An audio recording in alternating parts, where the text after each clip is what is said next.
Hello and welcome back to my channel and to this special video about the cost of the trips that I made back in 2022. At the end of 2022, I made a video entitled Money and Travel. And in that video, I talked not just about how I travel, but how I afford to travel as well. I stated that I set a daily budget of £75, which includes all food, drink, entertainment, local transport, accommodation. In fact, all the expenses except the flights. Now this is worked out at £75 multiplied by the number of days away. So a 4-day trip would require a budget of £300. That's 4 times £75. But a 4-day trip would only require 3 nights accommodation. So obviously I don't require accommodation on the last day because I'm flying back. This leaves the flexibility of using that final £75 budget split across all 4 days, with booking accommodation, restaurant meals, transport, and paying for entrance fees into local tourist attractions. It means that I can upgrade on a few meals, upgrade my accommodation slightly, and perhaps spend that extra money on that worthwhile tourist attraction that I really wanted to visit. So the longer trips would require much stricter budgeting, as the £75 would have to stretch further days. So a 10-day trip would only require an extra £7.50 per day to spend on all those expenses that I might incur. And I always try and stay in budget. Now in 2022 I enjoyed several city breaks into Europe. I took 16 flights. I spent 33 days exploring 17 towns and cities. I had a day trip to Nuremberg and a day trip to Cologne.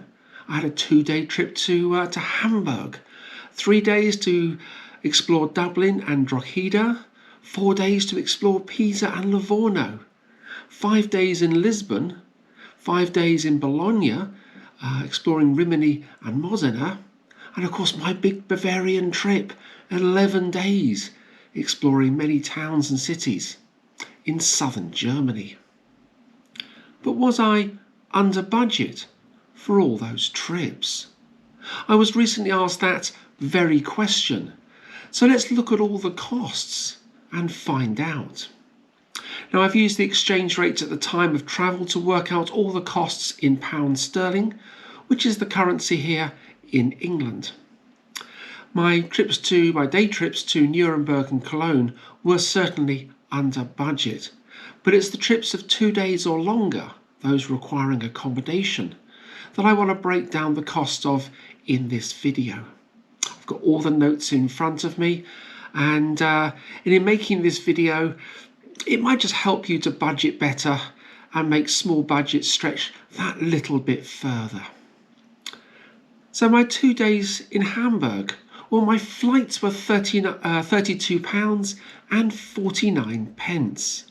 My total expenses were £118 and 16 pence, which worked out at £59 and 8 pence per day.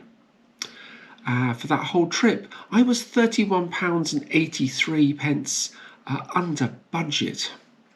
But if I include all the 2 return flights, then I was 65 pence over budget for that trip. My food costs were €52 and 80 cents, or around £44, and £60 was the cost of the accommodation. And for those of you who have seen my 2 videos from Hamburg, you will notice that I stayed in some, my hotel was, let's just say, very, very, very basic. It was on the Reeperbahn, which was Hamburg's red light district. It was a convenient place to stay, but I would never stay there again. It was functional, and it cost me £60, and I stayed in a lot better for similar money. A 3-day trip taking in Dublin and Drogheda. Now my flights to Dublin were £78.66, with £139.63 in expenses, which worked out at £46.54 per day, £85.63 under budget for that entire trip. I had 2 nights away in Drogheda. My accommodation was £50 per night, and I had a beautiful room in an Airbnb accommodation with the most charming hosts, absolutely wonderful. And I just wish I could have stayed there for longer. It's one of the best rooms that I've stayed in. 4 days visiting Pisa and Livorno. Now my flights there were £90.38, with £206.16 for expenses, and that worked out at £51.54 per day. My biggest expense was food, €66 in total, or around £55. And again, I had superb Airbnb accommodation with a charming host, absolutely lovely, and I just can't wait to stay there again. 5 days visiting Bologna in Italy, also visiting Rimini and Modena. My flights were £88.94, with £385.35 for expenses, which was £77.07 per day. So I was over budget on that trip, but I did spend quite a lot of money in restaurants, and I intended to do that, and I actually budgeted for that and worked overtime at work to help pay for those meals out. And if you've seen the videos from Bologna and Rimini and Modena, you'll know that I had some really tasty meals in a delightful locations, and it was money well spent. I really enjoyed the food and the ambience of the restaurants that I visited. Absolutely wonderful. The food featured in the videos was €90.30, or £75.26.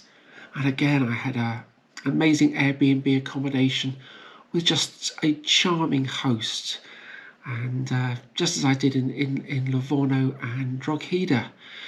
I've been very lucky with accommodation, or booking Airbnb accommodation last year in 2022, and I've met some really lovely people. Absolute pleasure to have met them all. And I'd gladly stay in all those accommodations again. Absolutely beautiful. And I know I talk a lot about Airbnb, but quick disclaimer, these are my own words based on my experiences using Airbnb, and Airbnb have not paid me to say anything positive about staying in Airbnb accommodation. They are my own words. I had a 5-day trip to Lisbon in Portugal, and those videos will come soon to my channel. And they're well worth waiting for because I had such a fantastic time. My flights there were £111.23.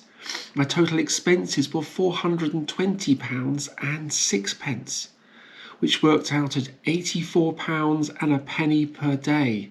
Now again, I was over budget on that, but I worked overtime to cover those costs, and I did visit many indoor tourist attractions due to the bad weather.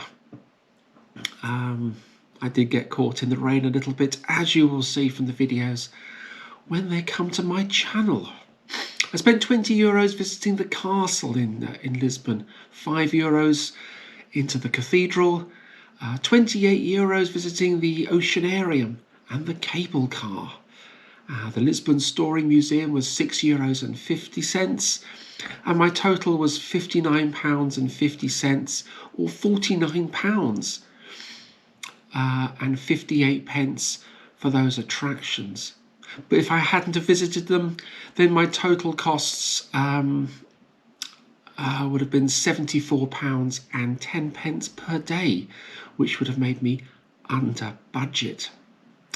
And I treated myself. I stayed in a really nice hotel up on the hills overlooking the city, and a nice central location as well. So I really did enjoy that trip, and I can't wait to visit Lisbon again. And I would definitely stay in that hotel as well. It was just lovely. It really was. And then there was my big trip to Bavaria in southern Germany. 11 days touring so many wonderful locations.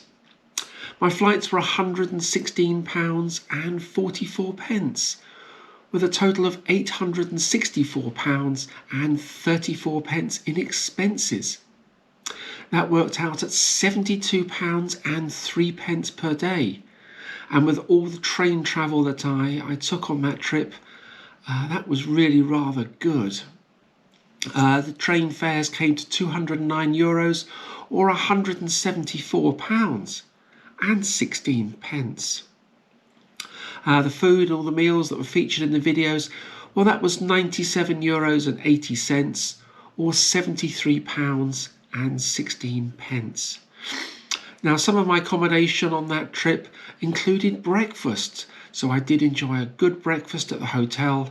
And of course, the buffet breakfast had plenty of cold meats and cheeses and bread rolls, so I was able to make a little sandwich which made my lunch. There was some fruit on the buffet as well, so I had a little fruit as well. I occasionally had a little snack in the afternoon, a slice of cake or a coffee, and again, that all brought me under budget for that trip. In all of my city breaks, I visited mainly free attractions, with a few exceptions for certain museums and tourist attractions which I'd planned to visit and actually budgeted for. So how much did I spend in total? And was I under budget for the total of all these trips, bearing in mind that I was over on a couple of them? So my total spend on flights, all with Ryanair, were £518.14, or £43.18 per flight, and that was inclusive of seat selection and fast track as well. I did pay fast track to go through Stansted Airport, and judging by the queues, that was money well spent as well. I had my total expenses for that trip were £2,133.71. Therefore, my average spend per day was £68.83, £6.17 per day under budget. That means I saved a total of £203.61, which was £6.17 multiplied by the 33 days away. So that's money I've got to carry over now into 2023. So I got a little extra budget to play with this year, and I'm going to use that very carefully and very wisely, and try not to spend all of it, because I want to carry some over for next year, and perhaps do some bigger and better trips and longer trips as well. So if you include all the flights in those figures, I was £85.54 per day with all the flights. In fact, total expenses for that trip. Now, as I said at the beginning of the video, my budget is worked out at £75 multiplied by the number of days away. So the shorter trips does give me a bigger budget per day, but also it means that I can save money towards my total for the year. So it all helps to save money in the long run by having trips of different lengths. But it's the yearly average that I take into account, and that's all down to careful planning and budgeting. So it'd be interesting to see what this year's totals work out and see if I can save more than £203.61. Now, I hope this video has been useful to you, and if you have any questions, then leave a comment in the comment section below, and I'll do my best to reply to you. And if you want to know more about how I travel and how I afford to travel, then please watch this video here. I'll put a link in the description below, and it'll also appear at the end of this video as well. So thank you so much for watching, and I hope this video has been beneficial to you in helping you to plan and budget for your trips away.